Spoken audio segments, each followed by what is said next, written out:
పట్టపగలే పోలీసుల కళ్ళుండి చూడలేకపోతున్నారు. రెవెన్యూ ప్రజలు నోరు కొట్టుకుంటున్నారు. ప్రజల సొమ్మంతా దోచుకొని తమిళనాడుకి కర్ణాటకకి పంపిస్తున్నాడు అంటే మీ యొక్క సహకారమే కదా. ఇప్పుడు చెప్పినట్టుగా 2,000 ఇచ్చాం, మేము 2 లక్షలు, దానికి ఒక ఓటుకి 2 లక్షల లెక్కన మేము దోచుకుంటాం అన్నట్టు. ఇంతకన్నా సిగ్గుచేటుందా?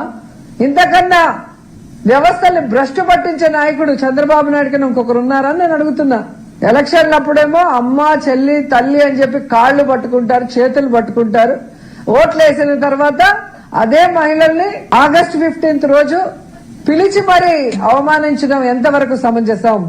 ఖచ్చితంగా చంద్రబాబు నాయుడు ఆయన పార్టీ మొత్తం కూడా మహిళలకి క్షమాపణ చెప్పాలని కూడా డిమాండ్ చేస్తున్నాం. గ్రావెల్ నుంచి, కంకర్ నుంచి, గ్రానైట్ నుంచి ఏ విధంగా దోచుకుంటున్నాడో పట్టపగలే. ఇంకా చాలా మాట్లాడారండి, సమయం చాలదు. ఉన్నది మీకు ప్లే.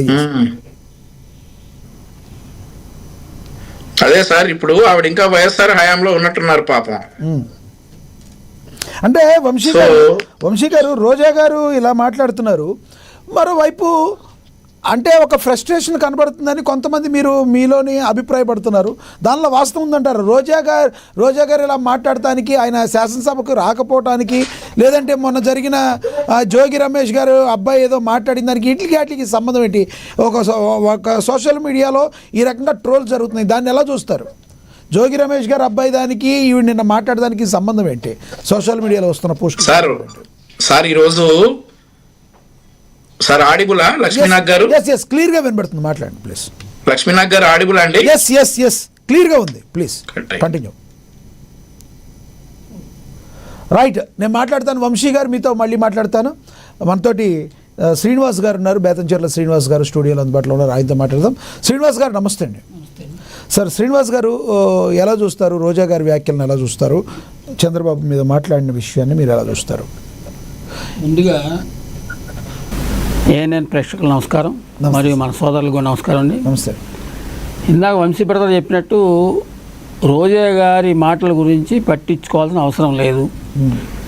ఆమె ఏదో ఒక మహిళగా మాట్లాడింది కాబట్టి, మహిళకి విలువ ఇవ్వాలి కాబట్టి ఆమెను ఏం అనలేకపోతున్నాం తప్ప ఆమె గురించి అసలు ఆమె మాట్లాడే మాటల్లో ఎలాంటి 0% కూడా వాల్యూ ఇవ్వాల్సిన అవసరం లేదండి.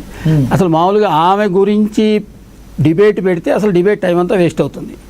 సరే, ఇంకోటి, ఆమె మాట్లాడే మాటలని 2 ఎకరాల పొలం అంటారు, ఎన్టీఆర్ వన్నిపోటు అంటారు, డబ్బుతో ఓట్లు అంటారు. ఇవన్నీ పాతాయి. అంటే 30 ఏళ్ల క్రితం జరిగినవి కూడా. అంటే ఈమెకి ఏంటంటే ఇప్పుడు వైఎస్ఆర్సీపీ వాళ్ళే ఆమెను పక్కన పెట్టారు.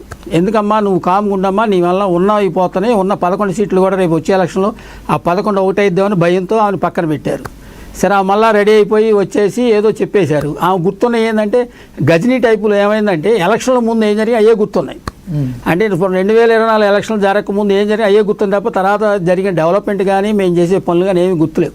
అందువల్ల ఆమె గురించి అసలు మాట్లాడటం అనవసరం అండి. అంటే శ్రీనివాస్ గారు, ఇక్కడ ఇంకొకటి, ఇప్పుడు ఒక మహిళగా మాజీ మంత్రిగా ఆవిడకి కొంత ఫాలో అయ్యేవాళ్ళు ఉంటారు, సామాన్య ప్రజలు కూడా మాజీ మంత్రిగా పనిచేస్తుంది కాబట్టి వింటారు. అసలు డర్టీ పొలిటీషియన్ అనడానికి కారణం ఏంటి? డర్టీ పొలిటీషియన్ అంటే మీ దృష్టిలో ఎవరైనా ఉన్నారా, లేదంటే రోజా గారి వ్యాఖ్యలు మీరు ఎలా చూస్తారు? ఒకటండి, ఇప్పుడు ఆమె మాట్లాడినట్టు నోటికి వచ్చినట్టు మాట్లాడటం మాకు చేత కాదు. ఆమెకి చేత అనేది పదం వరడు ఒకటి, చేతకాని వాళ్ళు ఒకటి, సిగ్గులేని ఒకటి, ఈ 3 వర్డ్స్ అనేవి ఎప్పుడు వాడుతుంటుంది. ఆమె ఊత పదాలు అయ్యి. అందువల్ల ఆమె మాట్లాడిన గురించి పక్కన పడేయండి. ఇప్పుడు మేము అనేది కూటమి ప్రభుత్వంలో, ఇప్పుడు ఇందాక బ్రదర్ కూడా అన్నాడు, ఇవన్నీ వదిలేద్దాం. జరిగే డెవలప్మెంట్ ఇప్పుడు మీరు చేశారు. ఇప్పుడు మీరు ఇస్తా అన్న పథకాలు ఇవ్వట్లేదు అన్నారు, ఆల్రెడీ చెప్పారు. సిపిఎస్ ఇస్తాను ఇవ్వలేదు, మద్యపానం చేస్తాను చేయలేదు, మళ్ళీ డిఎస్ ఇస్తాను ఇవ్వలేదు, ప్లస్ నాడు నేడు అని చెప్పి స్కూళ్ళు బాగు చేస్తామని చెప్పి స్కూళ్ళ వరకు బాగు చేశారు తప్ప విద్యార్థులందరూ బయట తరివేశారు. శ్రీనివాస్ గారు, ఇక్కడ మీకు కూడా ఒక క్వశ్చన్. గతంలో పవన్ కళ్యాణ్ గారు కూడా ఒక హామీ ఇచ్చారు. కూటమి ప్రభుత్వం వచ్చిన తర్వాత ఎవరైతే నిరుద్యోగులు యువత ఎవరైతే ఉంటారో వాళ్ళందరికీ కూడా సర్టెన్ అమౌంట్ అని చెప్పి, ఒక 10 లక్షలు 8 లక్షలు చెప్పి మీ యొక్క భవిష్యత్తును ముందుకు ఉంటాకి నేను హామీ ఇస్తున్నానని చెప్పారు. ఆ దిశగా అసలు ఏమైనా అడుగులు ఏమైనా పడుతున్నాయా? హామీని ఏమైనా నెరవేరుస్తారు? అదే సార్, మీరు నెరవేరుస్తారా? అదేనండి. పవన్ కళ్యాణ్ గారు ఎలక్షన్ల ముందు విద్యార్థుల గురించి నిరుద్యోగుల గురించి మాట్లాడటం జరిగింది, సహజం అది. కానీ ఇక్కడ జరుగుతుంది ఏంటంటే ప్రతి నెల ప్రతి సంవత్సరం నిరుద్యోగులకు ఇంత డబ్బు ఇవ్వటం ముఖ్యమా, లేకపోతే వాళ్ళ ప్రతిభ దగ్గర ఒక ఉద్యోగాన్ని చూపించడం ముఖ్యం? ఒకసారి ఆలోచించండి. ఎందుకంటే వాళ్ళకి ఉద్యోగం ఇచ్చే దిశగా మేము ప్రయాణిస్తున్నాం కాబట్టి దాన్ని ప్రస్తుతానికి పక్కన పెట్టడం జరిగింది. వ్యాపారానికి సంబంధించే మీరు ఏదైనా ఒక చిన్న సంస్థలు ఏర్పాటు చేసుకుంటానికి మీకు నేను చేయూతనిస్తాను అని చెప్పారు. మీరు వ్యాపారాల గురించి ఎంఎస్ఎంఈ ఉందండి. ఎంఎస్ఎంఈ తరఫున మా జనసేన నాయకులే దానికి చైర్మన్ ఉన్నారు. ఎంఎస్ఎంఈ తరఫున వ్యాపారం చేసుకునే వాళ్ళకి సుమారు 10,000 నుంచి 5 కోట్ల వరకు వితౌట్ ఎనీ సెక్యూరిటీ లోన్స్ ఇచ్చే పథకాలు ఉన్నాయి, నడుస్తున్నాయి. వాటి గురించి మేము చేస్తున్నాం. ఎవరైనా వచ్చి మమ్మల్ని కన్సల్ట్ అవ్వచ్చు, దాంట్లో ఎలాంటి ప్రాబ్లం లేదు. ఇక్కడ ఒకటండి, ఇప్పుడు మనం ఉచితాలు ఇచ్చి జనాన్ని మభ్యపెట్టి ఏదో గడిపేసి 5 ఏళ్ళు ఏదో గడిపేసి పోవటం కన్నా ఆంధ్రప్రదేశ్ అది డెవలప్ చేసి ఉద్యోగాలు ఇచ్చి మనం సృష్టించాలి. సంపద సృష్టించడం ముఖ్యమండి. ఇప్పుడు ఉదాహరణకి ఈమె ఏదో పాత ఎప్పుడో 30 ఏళ్ల క్రితం జరిగినాయి కాకుండా మొన్న జరిగిన ఎన్సీఆర్ మెట్టల్ కంపెనీ ఓపెన్ చేశాం. దాంట్లో ఆల్రెడీ 15,000 మందికి ఉద్యోగాలు ఆల్రెడీ ఇచ్చారు. ఇండైరెక్ట్గా 45 మందికి ఉద్యోగాలు ఇచ్చారు. ఆ ప్రాజెక్ట్ గురించి మాట్లాడమనండి. లేదా క్వాంటమ్ వ్యాలీ పెట్టి అమరావతిలో క్వాంటమ్ వ్యాలీలో సుమారు మీకు 2029 లోపు 8 టవర్స్ వస్తాయి. ఒక్కొక్క టవర్లో 10,000 చొప్పున 80,000 మందికి ఉద్యోగాలు వస్తాయి. దాని గురించి మాట్లాడమనండి. లేకపోతే మొన్నే మోగాపురం ఎయిర్పోర్ట్ ఓపెన్ చేసాం. ఎయిర్పోర్ట్ వలన మీకు చుట్టుపక్కల ఇదివరకు మీకు శ్రీకాకుళం నుంచి ఉత్తరాంధ్ర నుంచి అందరూ వలస వెళ్ళేవాళ్ళు, అందరూ తెలిసిందే. కానీ ఇప్పుడు అక్కడికి వచ్చిన ప్రాజెక్టుల వల్ల ఇప్పుడు శ్రీకాకుళానికి వలస వస్తున్నారు అందరూ. ఆ పరిస్థితి రాబోతుంది. దాని గురించి మాట్లాడండి. లేకపోతే వైజాగ్లో మేము డేటా సెంటర్ పెట్టాం, దాని గురించి మాట్లాడండి. లేకపోతే అనంతపూర్లో మేము జెట్ ఎయిర్వేస్ వార్ ఫ్లైట్స్ గురించి ఇండస్ట్రీ పెట్టాం, దాని గురించి మాట్లాడండి. లేకపోతే మొన్న వీళ్ళు 2 నెలల నుంచి ఏదో ఎలకతో ఒక పట్టు ఏడాది ఇతికి నలుపులాగా పట్టుకొని డిఎస్సి అని ఏమీ ఆధారాలు చూపించకుండా అన్యాయం జరిగింది, అక్రమాలు జరిగింది చెప్తున్నారు. దాని గురించి మాట్లాడండి. అంతే తప్ప ఎప్పుడో 20 ఏళ్ల క్రితం 30 ఏళ్ల క్రితం మాట్లాడి ఏదో ఆమెకి తెలిసిందేదో చెప్పేసి 4 ముక్కలు మాట్లాడేసి నేను ఎన్ని దులుపుకొని వెళ్ళటం అనేది కరెక్ట్ కాదు. అసలు ఆమె చెప్పిన ప్రెస్ మీట్ గురించి మాట్లాడటం టైం వేస్ట్ అండి. దాంట్లో మా కూటమి ప్రభుత్వం క్లియర్గా ఉంది. ఇప్పుడు జరిగే డెవలప్మెంట్ ఏమైనా రండి, మేము సమాధానం చెప్తాం.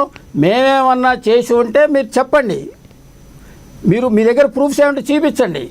We are ready to face. So కావాలని వాంటెడ్లీ ఆవిడ దుర్భాషలాడుతుంది. దీనిలో వాస్తవం 100% మేము ఎప్పుడైతే వీళ్ళ అసెంబ్లీ నడుస్తుంది అఫీసర్కి రండి, మీకున్న డౌట్స్ క్లియర్ చేయండి. మీ దగ్గర ఏమైనా చెప్పులు చేసినట్టు ఏమైనా మీ దగ్గర ప్రూఫ్స్ ఉంటే చూపించనని మేము అంటే వాటిని డైవర్ట్ చేయడం కోసం అని చెప్పి ఏదో 30 ఏళ్ల క్రితం 25 ఏళ్ల క్రితం జరిగి తీసుకొచ్చి ఏదో చెప్పాలి కాబట్టి చెప్పి టైం పాస్ చేస్తాం తప్ప దీంట్లో ఏమో చెప్పి ప్రెస్ మీట్లో ఎలాంటి పస లేదు.